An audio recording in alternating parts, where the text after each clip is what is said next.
السلام علیکم، میں ہوں امیر عباس۔ مغربی ممالک میں انسانی، معاشرتی اور سیاسی حقوق کے لیے کئی تحریکیں چلیں جن کے نتیجے میں سیاسی اصلاحات ہوئیں، جمہوریت قائم ہوئی اور اب یہ ممالک فلاحی ریاستیں کہلاتے ہیں۔ 19ویں صدی کے اوائل میں برطانیہ میں چارٹسٹ موومنٹ چلی جس نے سیاسی اصلاحات کا مطالبہ کیا۔ اس وقت کے برطانوی حکام نے اس تحریک کو طاقت کے ذریعے کچلنے کی کوشش کی جس کے بعد تصادم ہوا۔ مئی سن 1842 میں چارٹسٹ موومنٹ دوبارہ اٹھی لیکن اسے پھر طاقت کے ذریعے دبانے کی کوشش کی گئی۔ ماہرین تاریخ چارٹسٹ موومنٹ کی اسی جد و جہد کو جدید برطانوی نظام کی بنیاد قرار دیتے ہیں۔ شہباز حکومت کی پالیسیوں سے تنگ اپوزیشن نے آخرکار ایک بار پھر سڑکوں پر نکلنے کا فیصلہ کیا ہے۔ اڈیالہ جیل میں قید سابق وزیر اعظم عمران خان کا یہ پیغام سامنے آیا ہے کہ اب کسی سے کوئی بھی مذاکرات نہیں بلکہ صرف سڑکوں پر احتجاج ہوگا تاکہ قوم زبردستی کے مسلط کردہ کٹ پتلی حکمرانوں سے نجات حاصل کرے۔ انہوں نے کہا کہ ملک کی خاطر میں نے بارہا مذاکرات کی بات کی مگر اب مذاکرات کا وقت گزر چکا ہے۔ ہمیں عدالتوں سے انصاف کی جو امید تھی وہ مکمل طور پر ختم ہو چکی ہے۔ ملک گیر تحریک کا مکمل لاہ عمل اسی ہفتے پیش کیا جائے گا۔ 5 اگست کو میری ناحق قید کو پورے 2 برس مکمل ہو جائیں گے۔ اسی روز ہماری ملک گیر احتجاجی کا نقطہ عروج ہوگا۔ ہمارے ساتھ موجود ہے پاکستان تحریک انصاف کے مرکزی رہنما سابق وزیر خزانہ خیبر پختونخوا جناب تیمور سلیم جھگڑا صاحب، بہت بہت شکریہ جھگڑا صاحب آپ کے وقت آئے۔ جھگڑا صاحب، یہ 5واں لانگ مارچ یا سٹریٹ موومنٹ اگر ہم کہیں ہوگی 2022 کے بعد سے، ایک مئی 2022 میں ہوئی، پھر اس کے بعد عمران خان صاحب نے لاہور سے ایک مارچ شروع کیا جس میں ان پہ فائرنگ ہوئی، پھر تیسرا احتجاج اکتوبر 2024 میں ہوا، چوتھا احتجاج نومبر 2024 میں ہوا اور اب یہ 5واں احتجاج ہونے جا رہا ہے۔ یہ فائنل ہے یا اس کو کس طرح سے دیکھا جائے؟ میں تو یہ آپ نے 5 احتجاج کہے ہیں، میرے خیال میں تو یہ ایک کنٹینیوس ایفرٹ رہی، ایک کنٹینیوس تحریک رہی۔ شاید کچھ اگر میں ویسے سوچوں نا تو شاید بہت سے لوگ پی ٹی آئی کے اندر بھی شاید اس کو سمجھ نہیں پاتے کہ جو ہے یہ احتجاج جو ہے وہ ایک بار نکلنے کے لیے اور سڑک آکوپائی کرنے کے لیے نہیں، یہ احتجاج عمران خان کی رہائی کے لیے، لیکن صرف عمران خان کی رہائی کے لیے بھی نہیں۔ جیسے آپ نے برطانیہ کی مثال دی، اگر آپ عمران خان کی سٹرگل بھی دیکھ لیں، وہ ملک کے نظام کو بدلنے کے لیے، وہ ملک کی جو سٹیٹس کو سیاست ہے اس کو بدلنے کے لیے، تو آپ اس کو 5ویں کہیں یا آپ اس کو ایک لمبی تحریک کہیں۔ امید مجھے یہ ہے کہ یہ تب تک جاری رہے گی جب تک ہم اپنے آبجیکٹیوز، اپنے مقاصد حاصل نہیں کرتے۔ لیکن اگر آپ یہ کہیں گے کہ یہ فائنل نہیں ہے، حتمی نہیں ہے اور ہم یہ ایک سلسلہ ہے، بالکل ٹھیک ہے، طریقیں ایسے ہی چلتی ہیں، کوئی ون فائن مارننگ تو کچھ بھی تبدیل نہیں ہوتا، تو اس سے تو پر لوگ یہ سمجھیں گے کہ ہاں ٹھیک ہے، ہم نکلیں نہ نکلیں یہ تو فائنل نہیں ہے۔ نہیں، میرے خیال میں پاکستان میں بھی جو ہے وہ احتجاجی سیاست کی ایک تاریخ ہے، اور اس تاریخ میں جس وجہ سے شاید لوگ پارٹیسپیٹ نہیں کرتے یا جس وجہ سے لوگ سیاستدانوں پہ بھروسہ نہیں کرتے، اس میں 2-3 وجوہات۔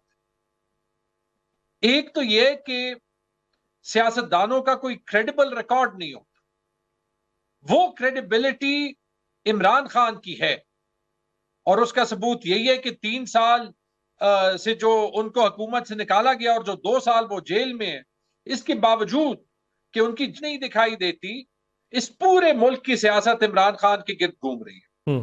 دوسری وجہ شاید یہ ہے کہ جس طریقے سے ہمارے ملک کا نظام جب ایک ایفرٹ ہوتی ہے اس کو بہتر کرنے کے لیے، تو وہ نظام جو ہے وہ خود قانون کو بھول کے، آئین کو بھول کے، موریلٹی کو بھول کے جو ایفرٹ کرتا ہے اس کے پیچھے لگ جاتا۔ آپ دیکھ لیں 26 نومبر کو کیا ہوا، آپ دیکھیں کہ جب 8 فروری کو ایک انقلاب سے کم میں کہوں گا جو ووٹ لوگوں نے دیا وہ نہیں تھا، اس کے بعد جو رزلٹ جس طریقے سے چینج کیے وہ کیا ہوا، آپ دیکھیں کہ جوڈیشری کے ساتھ کیا ہوا۔ تو میرے خیال میں 2 چیزیں، ہمیں لوگوں کو اپیل کرنا ہے، ہمیں انہیں کنونس کرنا ہے، وہ عمران خان کے سائٹ پہ ہر کوئی چاہتا ہے اس ملک میں سوائے وہ جو اس نظام سے فائدہ لے رہا ہے، کوئی بندہ ایسے نہیں ہوگا 25 کروڑ میں جو اس نظام کو تبدیل کرنا نہ چاہے۔ اس میں بہت سے وہ لوگ بھی ہوں گے جو عمران خان کو سپورٹ نہیں کرتے، نکلتے اس لیے نہیں ہے کیونکہ ان کو اس ملک پہ بھروسہ نہیں ہے، لیکن انشاءاللہ وہ بھی آ جائے گا۔ جیسے آپ نے کہا، جب یہ لمبی ایفرٹس ہوتی ہیں جہاں پہ ایک ملک جو ہے وہ ایک قوم اپنے فائنل کنکلوژن پہ پہنچ جائے، اس کے بعد وہ تبدیلی آتی ہے، چاہے دن میں آئے، ہفتے میں آئے، مہینے میں آئے، سال میں آئے یا سال سے زیادہ میں۔ رائٹ۔ خان صاحب کے بیٹے سلیمان اور قاسم 1996 سے لے کے اب تک ان کی وائف چاہے موجودہ ہوں یا ان کی سابقہ دونوں جو بیویاں ہیں یا ان کی بہنیں یا ان کے بچے، ان میں سے کبھی بھی کوئی عمران خان کی پالیٹکس میں فرنٹ لائن پہ نظر نہیں آیا، آؤٹ لک پہ نظر نہیں آیا۔ یہ پہلی بار ہوگا کہ ان کے بیٹے اگر یہاں آ کے اسٹرگل کو لیڈ کرتے ہیں۔ ابھی تو فیصلہ ہوا ہے یا نہیں ہوا، لیکن رانا ثناء اللہ صاحب نے دھمکی دے دیا کہ وہ آئیں، پھر ہم ان کو بتاتے ہیں کیا کرنا ہے ان کے ساتھ۔ یہ دھمکی آپ کو بتاتی ہے نا کہ اس حکومت کی فاؤنڈیشنز، اس کی بنیادیں کتنی کمزور ہیں۔ میں نہ قاسم اور سلیمان کو جانتا ہوں، اتنا مجھے پتا ہے کہ ان کا سیاست سے کوئی تعلق نہیں ہے، لیکن آپ یہی دیکھ لیں، یہ جو ہر منگل کو اور ہر جمعرات کو ہم اڈیالہ جاتے ہیں اور عمران خان کو انصاف تو چھوڑیں، عمران خان کے ساتھ جیل مینول کے مطابق ملاقات نہیں ہو سکتی، تو ایک بیٹے یا دو بیٹوں کا یہ حق ہے کہ وہ اپنے والد کے لیے آواز اٹھائیں، بلکہ میں انہیں کہوں گا کہ پوری دنیا میں اٹھائیں۔ کیا کرے گی یہ نظام؟ 2 برطانوی شہریوں کو اریسٹ کر دے گی؟ اس نظام نے تو فائدہ اٹھایا ہے، دنیا کو خاموش کرنے کی کوشش کی ہے عمران خان کی اریسٹ کے معاملے میں، کیونکہ جو دنیا میں سٹیٹس کو حکومتیں ہیں ان کو کبھی عادت نہیں تھی کہ پاکستان کا ایک لیڈر ہو جو پاکستان کو ایکچولی ایک آزاد طریقے سے دنیا میں جو بھی ایشو ہو اس پہ سٹینڈ لے کے دکھائے۔ صاف بات کرتے ہیں نا، یہی وجہ ہے کہ عمران خان کے لیے حکومتوں میں وہ آوازیں نہیں اٹھ رہی، عوام میں اٹھ رہی ہیں۔ آپ مسلمان دنیا میں ہر جگہ جائیں، آپ کانگریس میں جائیں، آپ برطانوی پارلیمنٹ میں جائیں، پارلیمنٹ عوام کی عکاسی کرتی ہے۔ وہاں پہ آپ دیکھیں کہ دنیا میں جہاں پہ آپ جائیں عمران خان کے لیے آواز اٹھے، لیکن حکومتوں میں نہیں اٹھے گی، کیونکہ شاید حکومتوں کو یہ عادت ہے کہ پاکستان جو ہے وہ لائن میں ہی آئے۔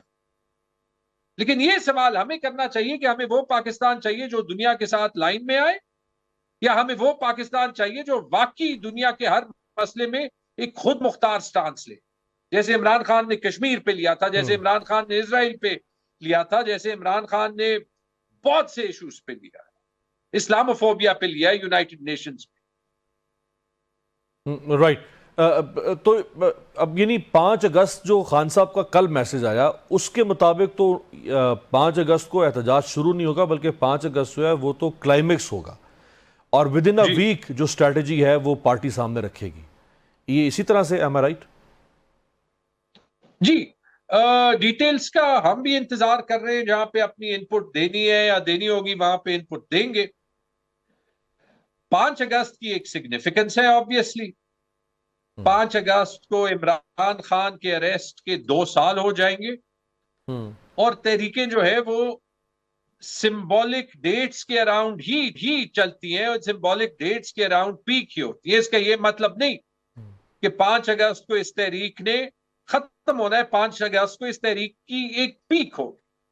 بڑا اچھا چیلنج دیا ہے عمران خان نے پوری پارٹی کو، کیونکہ پارٹی کا زیادہ فوکس شاید انٹرنل پھٹوں پہ ہو گیا تھا، یا پارٹی کا فوکس جو ہے وہ پارلیمنٹ یا حکومت میں رول میں ہو گیا تھا، کہ جس وجہ سے ہمیں ووٹ ملا ہے کہ اس کے لیے ہم کلیکٹیو ایفرٹ کریں۔ تو انشاءاللہ 5 اگست تک مجھے یقین ہے کہ جہاں پہ ہم سے کوئی کوتاہی بھی ہو، کہ جو یہ عوام ہے، جو یہ پبلک ہے، جو عمران خان کے سپورٹرز ہیں، ان کا پریشر ہمیں ایک بہترین ایفرٹ کرنے کے لیے آمادہ کرے گی۔ اور یہ یاد رکھیں، مجھے 5 اگست سے صرف یہ یاد آیا کہ 2 سال پہلے جب 5 اگست کو خان صاحب اریسٹ ہوئے تو ہم ہائیڈنگ میں تھے، اور اس سے ایک دن بعد پشاور میں تحصیل متھرا کا الیکشن تھا. بڑا الیکشن تھا کیونکہ وہ جو پشاور کی تحصیلیں ہیں ان کا الیکشن چونکہ ڈائریکٹ ہوتا ہے، وہ ایک ایم پی اے کے الیکشن سے زیادہ بڑا تھا. اس وقت شاید اس نظام کو 9 مئی کے بعد خیال نہیں تھا کہ کتنی ریزسٹنس ہے عوام میں، تو انہوں نے وہ الیکشن جو ہے نہ صرف صاف طریقے میں ہونے دیا، انہوں نے رزلٹ کو بھی نہیں چینج کیا.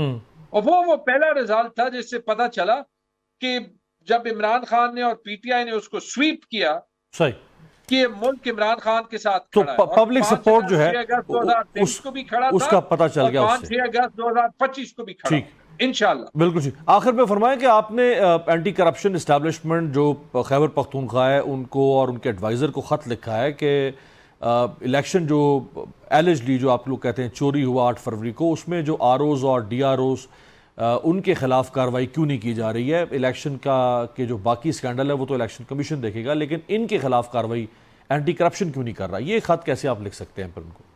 میرے خیال میں ایک تحریک جو ہوتی ہے پروٹیسٹ، اس کا ایک عنصر ہو سکتا ہے. ایک تحریک صرف پروٹیسٹ کے اراؤنڈ جو ہے وہ نہیں چل سکتی.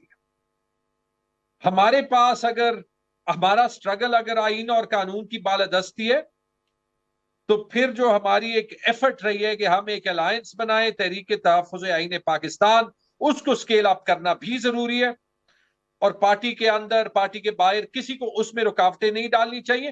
اور اسی طرح جو ہمارے پاس وہ سارے لیگل روٹس موجود ہیں جن کے تحت ہم اس نظام کو یہ تو سمجھائیں کہ جو انہوں نے کیا ہے وہ غلط ہے. اس میں سب سے بڑے ایشوز تو 26 نومبر کو جو ہوا اور اس کی انکوائری، 9 مئی کو جو ہوا اور اس کی انکوائری، اور 8 فروری کو جو ہوا اور اس کی انکوائری.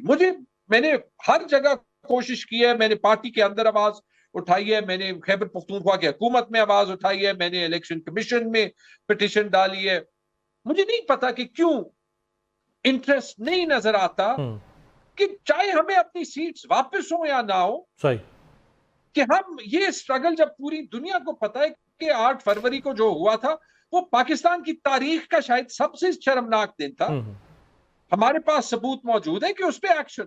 یہ تو نہیں ہو سکتا کہ وہ سارے افسر جنہوں نے وہ ریگنگ کی، پشاور میں 9 سیٹس پہ کی، ڈی سی آفاق وزیر، 8 آروز، ان کو پروموشنز بھی ملے، وہ زبردست جابز میں بھی بیٹھے. بہت اہم. چلے الیکشن کمیشن نہیں انکوائری کرتا، حکومت تو کر سکتی ہے. کرپشن ڈپارٹمنٹ تو جو ہے ان کے کرپٹ پریکٹسز کو دیکھ لے، کیونکہ کوئی ریزلٹ چینج کرنا یا یہ الزام لگنا جو الزام لگا تھا کہ پیسے بھی ایکسچینج ہوئے، یہ جو ہے وہ اینٹی کرپشن کا مینڈیٹ نہیں بنتا. تو اس لیے میں نے خط نہیں لکھا، میں نے ایک فارمل کمپلینٹ وہاں پہ ڈالی ہے، اور انشاءاللہ اس کو میں آخر تک پرسیو کروں گا، چاہے کوئی اور کرے یا نہ کرے. بہت عمران خان نے اس پر بھی ہدایت دی تھی. بہت شکریہ تیمور سلیم جھگڑا صاحب ہمارے ساتھ تھے، پاکستان تحریک انصاف کے رہنما. پروگرام میں ایک بریک کے بعد حاضر ہوں گے. سابق اسپیکر سندھ اسمبلی ہمارے ساتھ.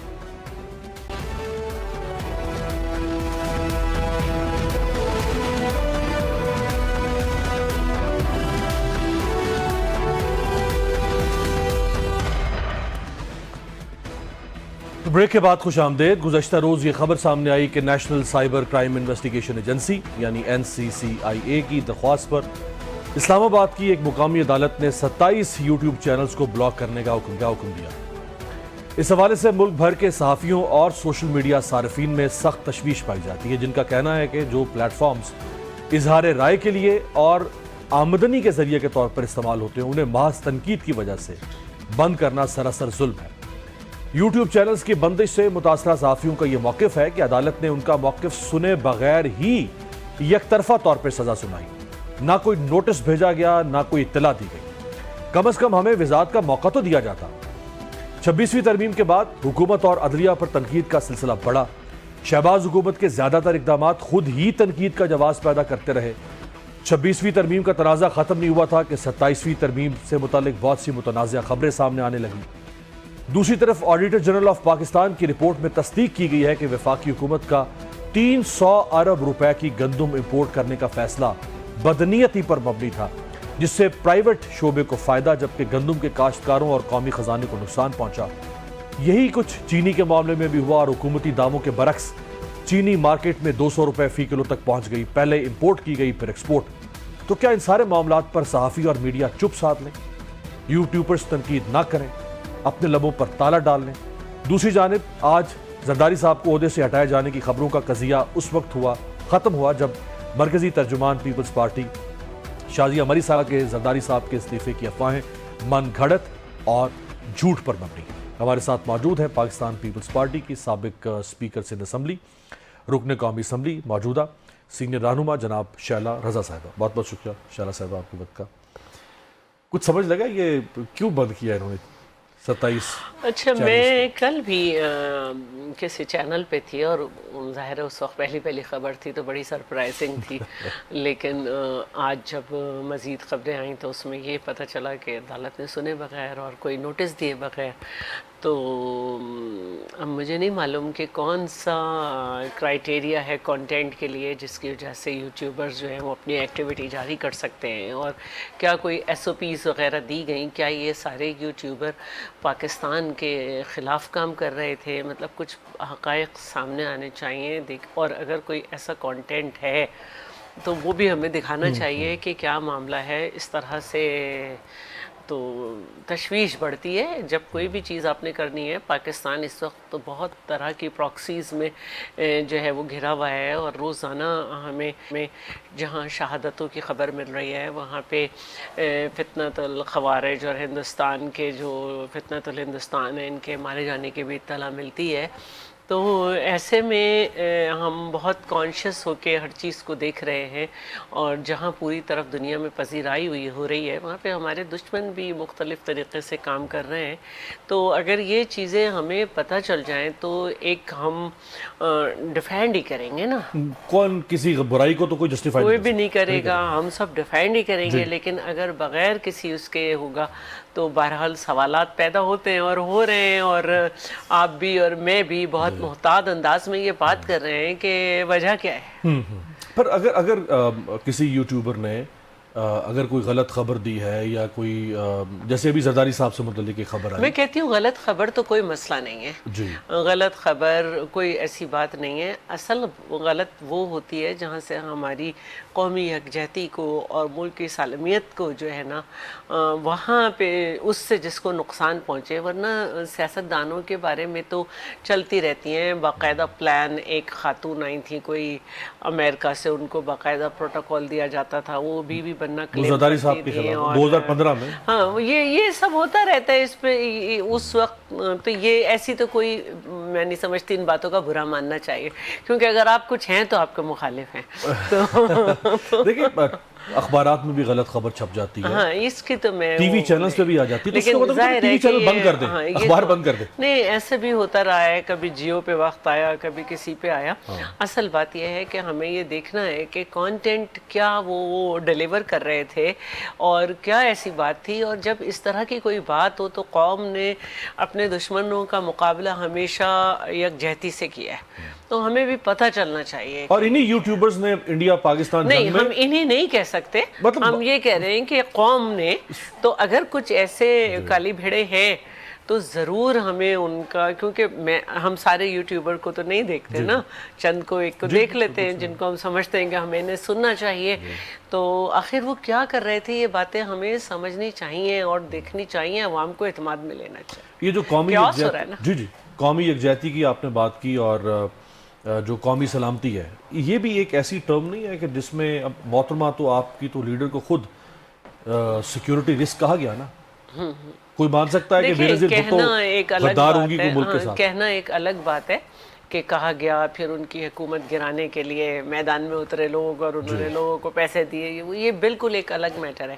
لیکن یہ وہ تو اس طرح کا میٹر ہے کہ ہمیں بہت ساری باتیں اس لیول کی، وزیر اعظم پہ کے لیول کی، کہ وہ کیا کر رہے ہیں وزیر اعظم اور ان کو کس طرح مانیٹر کیا جا رہا ہے، کیا بات ہے کیا نہیں، وہ مائکرو لیول ہمیں نہیں معلوم۔ تو ظاہر ہے جو کچھ جن کے اشارے پہ ہو رہا تھا وہ قوتیں بڑا کھل کے سامنے آئیں، اور پھر پیسوں کی بھی باتیں آئیں۔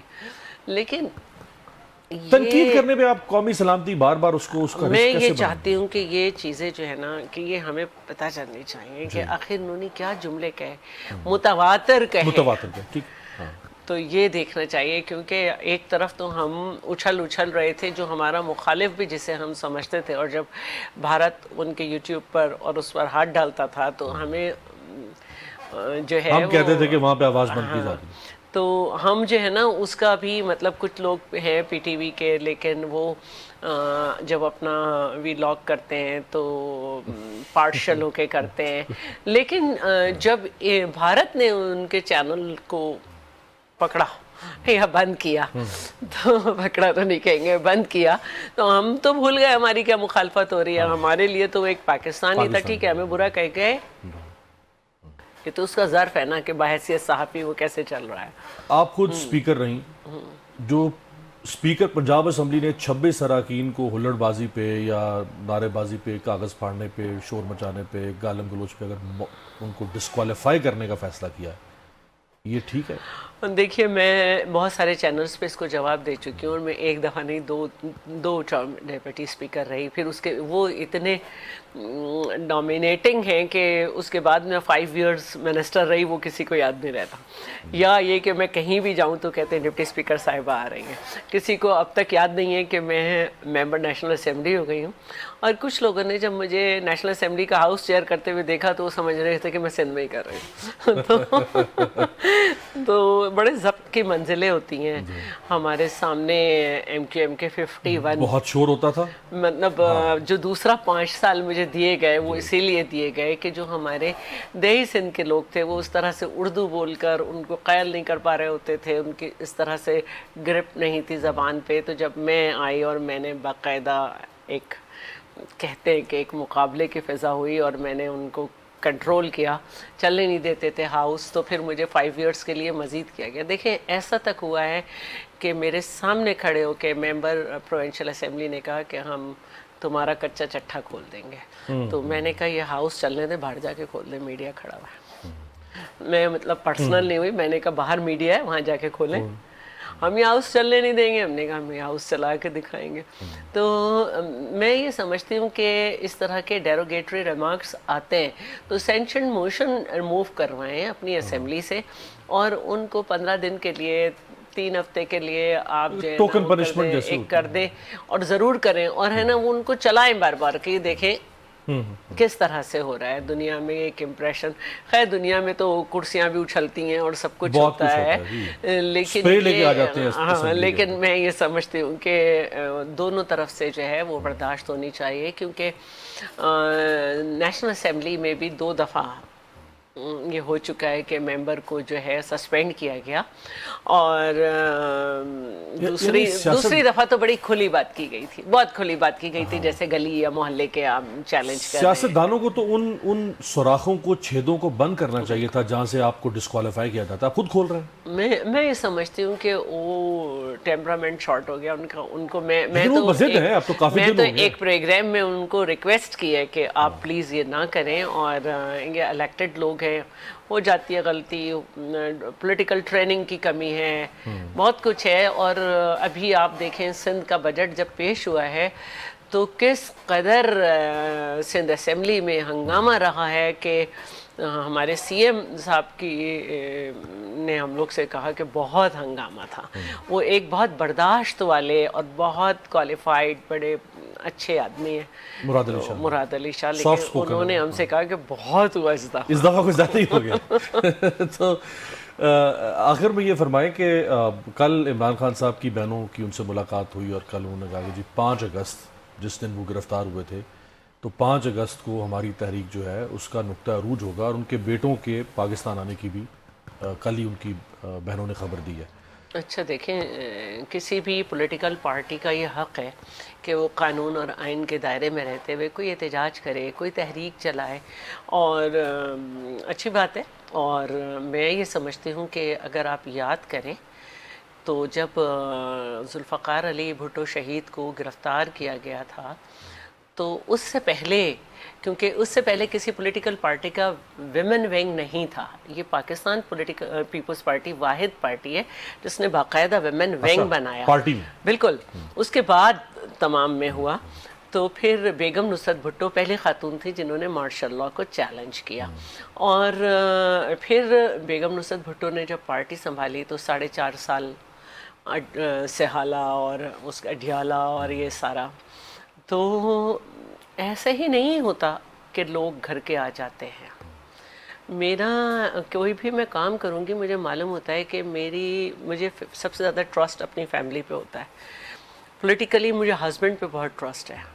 شادی سے پہلے میرے گھر والے کھڑے ہوئے تھے اور وہ میرے لیے لڑ رہے تھے جب میں 1990 میں اریسٹ ہوئی تھی. تو بھٹو خاندان نے جس طرح سے جو سہا ہے وہ اس کے بعد ایک نے قیادت سنبھالی ایک نے سنبھالی. اور لوگ جو ہے نا ہمارے کچھ سسٹم ایسا ہے کہ ایک فیملی ہی کو وہ سمجھتے ہیں کہ یہ لے کے چلے گی سنبھال سکتی ہے یہ کر سکتی ہے. اور یہ ہم نے بہت ساری جگہوں سے سیکھا ہے. تو ہماری درسگاہ میں بھی یہی ہے کہ ایک خاندان کو ہی اللہ تعالیٰ منتخب کیا اللہ نے. تو اصل جو بات ہے وہ یہ ہے کہ جتنا بی بی صاحبہ نے اور سب نے مصیبتیں اٹھائیں تو اس کی وجہ یہی تھی کہ بھٹو صاحب کے پاس تو جو سارے ان کے دوست تھے وہ ہٹ چکے تھے. تو بیگم صاحبہ آگے بڑھیں. بیگم صاحبہ کے لیے بی بی صاحبہ آگے بڑھیں. پھر 4 سال دونوں جیل میں رہیں اور کان میں تکلیف ہو گئی اور جو مصیبتیں تھیں سب کو پتہ ہے.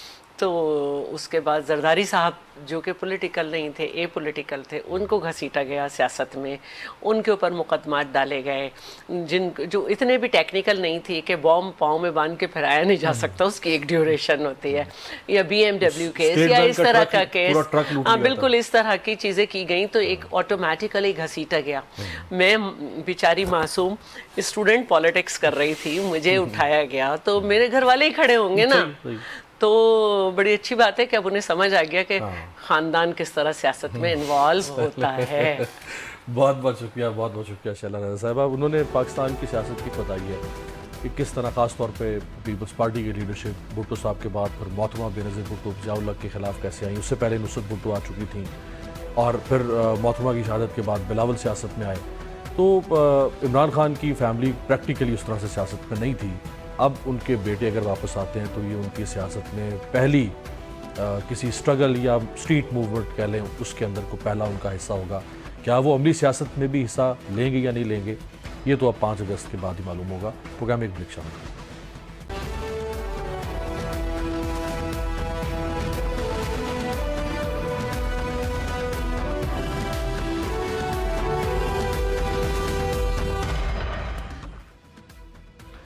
بریک کے بعد خوش آمدید. مغربی ممالک میں اساتذہ کو ریاست کی جانب سے خصوصی مراعات رعایتیں اور آمدنی میں اضافے کے مواقع فراہم کیے جاتے ہیں کیونکہ پورے تعلیمی نظام میں اساتذہ کو فرنٹ لائن ورکر سمجھا جاتا ہے. یہ اساتذہ ہی ہیں جو ایک کارآمد قوم تخلیق دیتے ہیں. تعلیم اور تحقیق کے میدان میں کام کرنے والے ان افراد کی کامیابی براہ راست قومی ترقی سے جڑی ہوتی ہے. مثال کے طور پر یورپی ملک فرانس میں پروفیسرز کو دیگر سہولیات کے علاوہ ہاؤسنگ سپورٹ، ٹریول سبسڈی اور خصوصی ریسرچ گرانٹس دی جاتی ہیں. یہ فوائد ایک وسیع تر نظام کا حصہ ہے جسے تعلیمی اور تحقیقی شعبوں میں باصلاحیت افراد کو راغب کرنے کے لیے ڈیزائن کیا گیا ہے. فرانس میں سائنسی تحقیق کے قومی ادارے CNRS کا سالانہ بجٹ 4 ارب یورو ہے.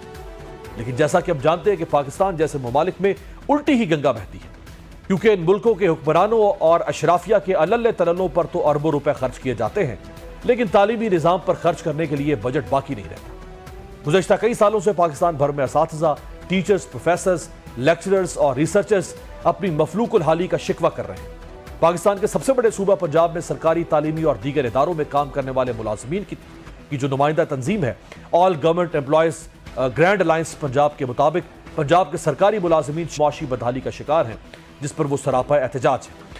اسی پر بات کرنے کے لیے ہمارے ساتھ موجود ہیں صدر پنجاب پروفیسرز اینڈ لیکچررز ایسوسی ایشن اور یہ جنرل سیکرٹری بھی ہیں آل government employees grand alliance Punjab کی پروفیسر فائزہ رانا صاحبہ. بہت بہت شکریہ پروفیسر صاحبہ آپ کے وقت کا. احتجاج کر رہی ہیں آپ کی دونوں تنظیمیں پنجاب میں، کیا بڑے مطالبات ہیں آپ کے؟ بہت شکریہ امیر عباس صاحب کہ آپ نے اتنا امپورٹنٹ سمجھا اساتذہ کو اور تعلیم کو اور نالج اکانومی پہ بیس کرتی ہے آج کسی بھی ملک کی ڈیولپمنٹ. اور ساری جو ڈیولپمنٹ ہے اور جو ہمارے ہی ڈاکٹر محبوب الحق صاحب نے ایک ہیومن ڈیولپمنٹ انڈیکس دیا تھا اور پوری دنیا کو دیا تھا کہ اگر آپ یہ جج کرنا چاہتے ہیں تو کون سی جو قوم ہے یہ آگے ہے تو آپ اس کو تعلیم میں جج کرتے ہیں. تو ہمارا نمبر 147 تھا اور وہ 161 پہ آ گیا ہے. تو یہ حکومت کی ان پالیسیز کی وجہ سے ہے جس میں تعلیم کو اور اسٹوڈنٹ کو اور اس کو کچھ سمجھا ہی نہیں جاتا. اور نالج اکانومی جس کی بیس پہ ساری جو ترقی ایڈوانسمنٹ ہوتی ہے پوری دنیا میں, جو امریکہ اتنا جن بنا بیٹھا ہے, یہ گیان کی بیس پہ ہے, اس علم کی سائنس کی بیس پہ ہے.